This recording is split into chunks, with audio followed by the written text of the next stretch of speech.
l'entame de cette édition, nous irons au pays de l'oncle Sam où se tient le forum politique de haut niveau sur le développement durable. Le Mali est représenté par le ministère des Finances et celui des Affaires étrangères et de la coopération internationale.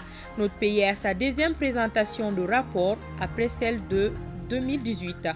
L'espoir renaît pour la reprise du trafic ferroviaire. Le train a de nouveau sifflé à Bamako et dans différentes gares. Les acteurs du secteur ont effectué un essai pour déceler les anomalies en présence de Tamsir Diabaté qui donnera des détails sous peu. Merci d'avoir fait le bon choix de nous suivre. Bonjour et bienvenue à tous. Il y a 7 ans, 187 pays se sont soumis à l'examen national volontaire des objectifs de développement durable. Parmi ces pays, notre pays, le Mali, y est. D'ailleurs, il est à sa deuxième présentation de rapport après celle de 2018 au Forum politique de haut niveau sur le développement durable. Un forum qui se tient au pays de l'oncle Sam. Le suivi des ODD dans notre pays est piloté par le ministère des Finances et celui des Affaires étrangères et de la coopération internationale. Les deux chefs d'équipe sont actuellement à New York, nous dit Aïssata Ibrahim Maïga. À la 10e session du Forum politique de haut niveau sur le développement durable, le Mali a réaffirmé son engagement à mettre en œuvre les objectifs de développement durable ODD pour améliorer les conditions de vie des populations. Le ministre des Affaires étrangères et de la coopération internationale a présenté à cet effet le rapport national volontaire qui porte sur la mise en œuvre des ODD au Mali. Le forum politique de haut niveau sur le développement durable est organisé sous les auspices du Conseil économique et social.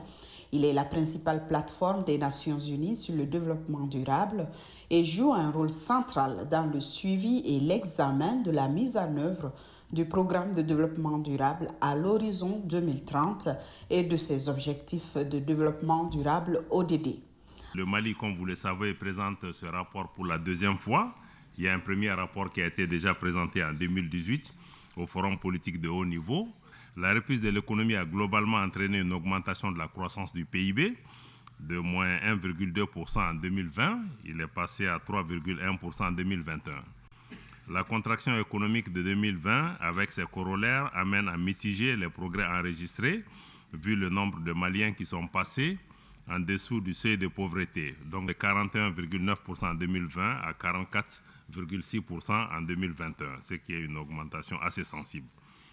Malgré les défis auxquels notre pays est confronté, nous demeurons engagés pour la mise en œuvre des objectifs de développement durable et à tout mettre en œuvre pour pouvoir dégager les ressources nécessaires à cette fin. Et nous pensons aussi que la mobilisation des partenaires du Mali viendra conforter toutes les avancées dont vous avez entendu parler ces derniers mois par rapport au retour à l'ordre constitutionnel, où maintenant un calendrier est défini. Reconstruire à mieux après la pandémie de Covid-19, tout en avançant sur la voie d'une mise en œuvre intégrale du programme de développement durable à l'horizon 2030, c'est le thème 2022 de cette session qui procédera à des examens approfondis de 5 ODD, à savoir éducation de qualité, égalité des sexes, vie sous l'eau, vie sur terre, partenariat pour les objectifs. Tous les États membres de l'ONU ainsi que des représentants des organisations de la société civile y participent. Un ouf de soulagement pour les populations riveraines du rail entre Kaï-Bamako et Bamako-Kaï. Pour cause, le train sifflera à nouveau. Les acteurs du secteur ont effectué hier dans la matinée un essai pour déceler les anomalies afin de les corriger avant le démarrage effectif. Le coup de sifflet de cet essai a retenti à la gare ferroviaire de Bamako, tout comme à Kitagara. L'atmosphère de ces moments d'espoir n'a pas manqué à Tamsir Diabaté et Idrissa Traoré avec le concours de l'ERTM Kita. L'ambiance à la gare ferroviaire de Bamako ce mercredi 13 juillet 2022 exprime l'espoir de la relance du trafic ferroviaire. Une relance qui tient d'abord à remettre la pendule du départ à l'heure. Et à l'heure du réglage pour l'essai blanc, les nostalgiques du train voyageurs sont au rendez-vous.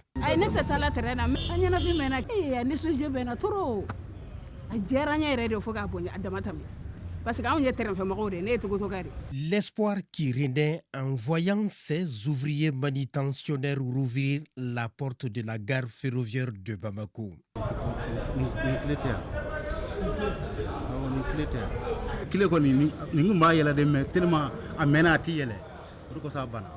Le 18 5e mois 2018 au Doni Biché à Mayele. Et c'est le ministre en charge des Transports qui est la première personne à franchir la porte d'entrée de la gare ferroviaire de Bamako pour signer la feuille de marche du coup d'essai du train voyageur Bamako-Kai. Donc avant de faire l'essai sur Kai, on a fait un essai à Ndegela. Donc vu l'état même de la voie, et puis encore avec les vitesses qu'ils nous ont ordonnées pour aller à Kai, je pense que ce train va arriver à destination. Je suis très contente ce matin par rapport à ce que j'ai vu à l'intérieur avec les techniciens. Et je sais que le travail abattu par les gens du secteur ferroviaire nous permet d'effectuer ces voyages d'essai Bamako-Kai, Kai-Bamako. Ainsi retentit le coup de sifflet d'un nouveau départ du train voyageur Bamako-Kai.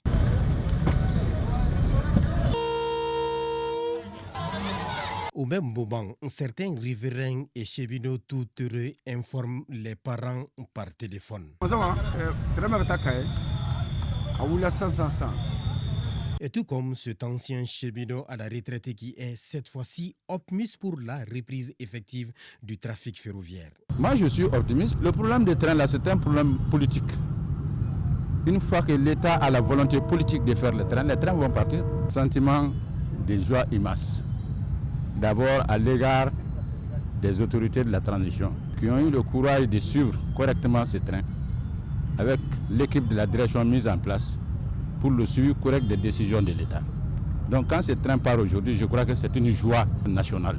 Ces essais blancs avec les deux locomotives devront permettre de déceler des anomalies, et s'il y en a sur le matériel roulant et sur la voie ferrée. C'est là en vue de faire en sorte que la relance du trafic ferroviaire soit effective et pérenne. Nous avons procédé à la réhabilitation des 19 gares qui se trouvent le long du chemin de fer.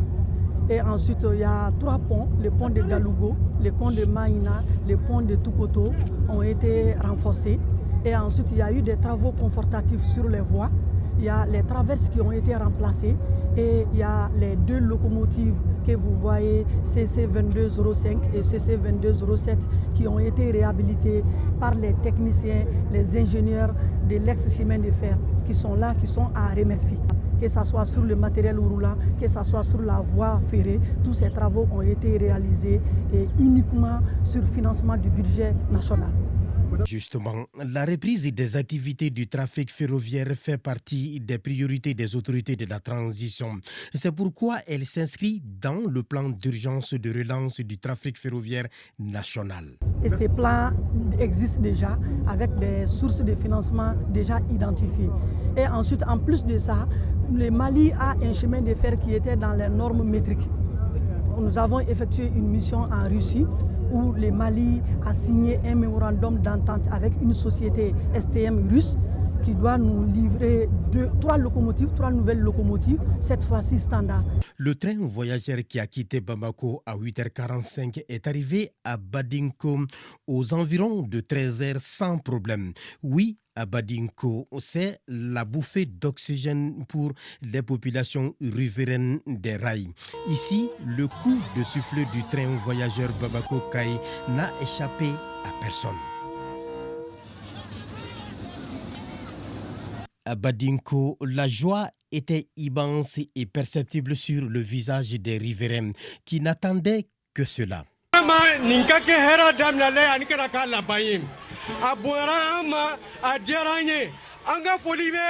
Monsieur le Président, nous Assim Goïta et nous soutenons la transmission.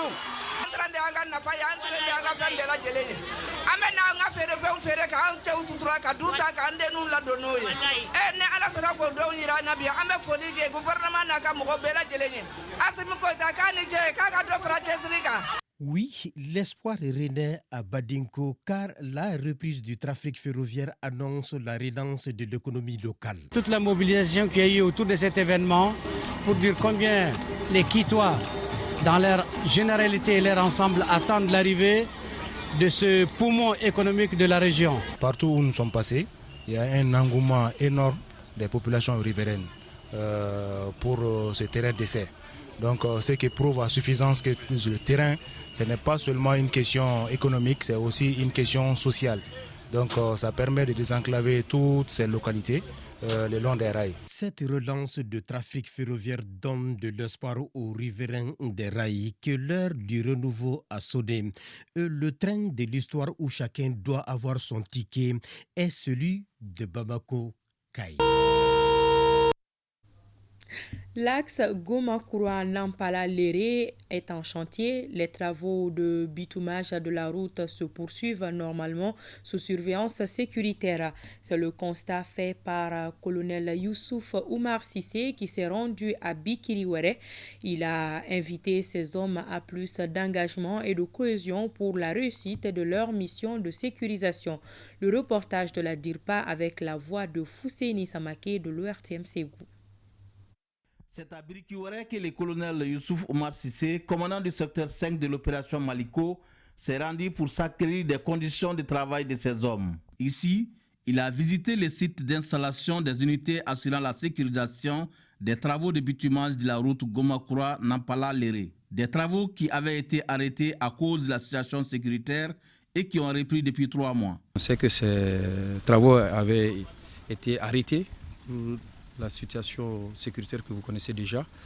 Et depuis, on a repris ces travaux afin de permettre de raccoler la portion qui manquait à cette route d'intérêt plus que national.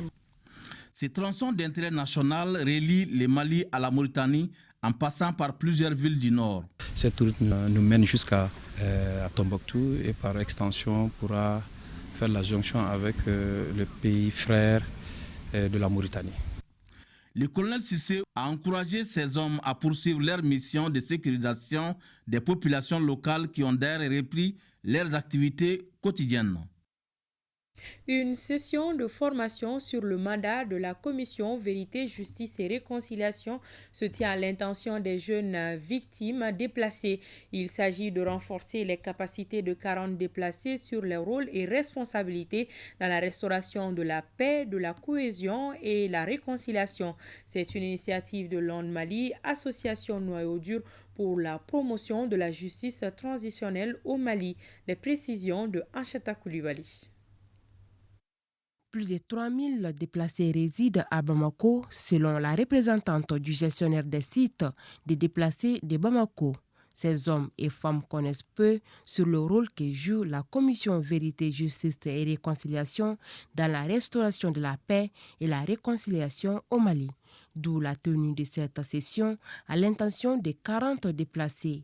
Il s'agit de renforcer les capacités des jeunes déplacés, hommes et femmes, pour qu'ils puissent s'impliquer non seulement dans les questions de paix et de réconciliation, mais notamment pour qu'ils soient renforcés sur le mandat de la CVGR, les actes de la CVGR, pour que, après avoir été renforcés sur ces questions, qu'ils puissent vraiment faire des propositions en termes de recommandations par rapport au respect de leurs droits à l'endroit de la CVGR. Et pour que ces recommandations, ces besoins puissent vraiment être transmises à la Commission Vérité, Justice et Réconciliation aux besoins du rapport final de la CVGR qui est en cours de finalisation. Les élus communaux et les responsables des sites de déplacés saluent l'initiative. C'est une satisfaction totale à l'endroit des déplacés.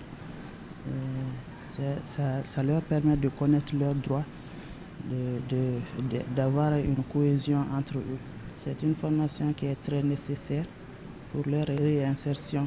De telles initiatives contribuent à aider les collectivités que nous sommes et nous serons toujours auprès de cette association et de son partenaire, à nos frères et sœurs déplacés pour que ceux-ci puissent vivre dignement tout en connaissance de leurs droits et de leurs devoirs. Cette activité s'inscrit dans le cadre du projet Engagement des jeunes pour la paix et la réconciliation, un projet financé à plus de 24 millions de francs CFA par Danemark à travers Action Aid International.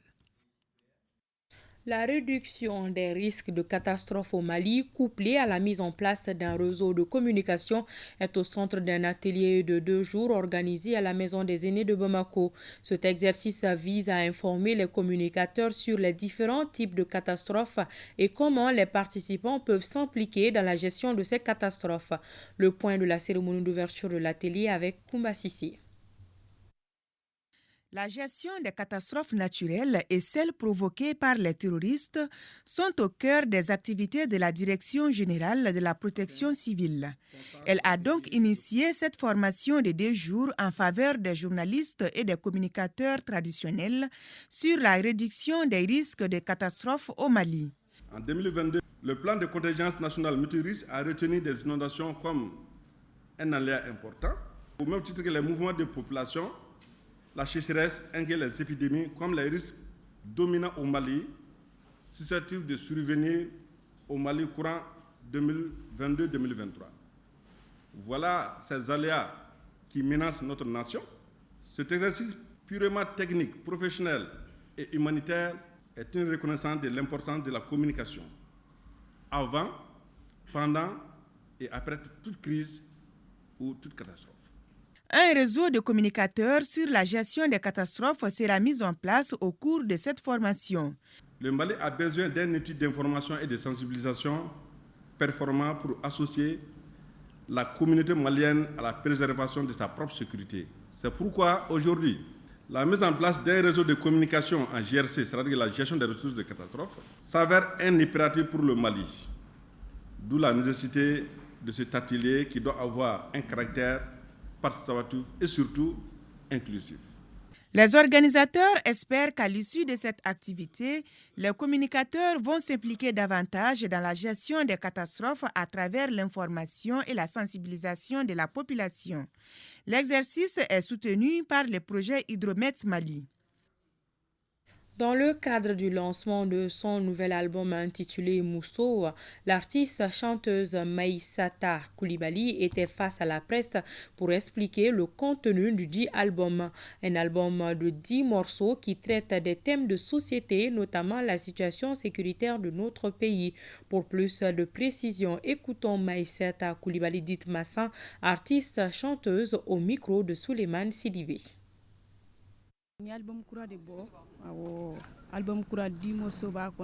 J'ai rencontré les journalistes cet après-midi.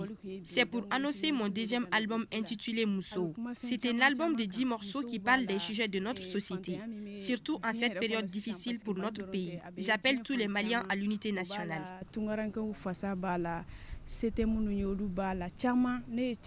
Le traitement de l'album a pris 3 ans. L'album est disponible sur tous les médias, les plateformes digitales et en CD à 2000 francs.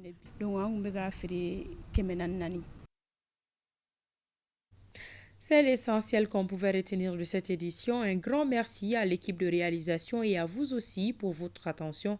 Bon appétit à tous.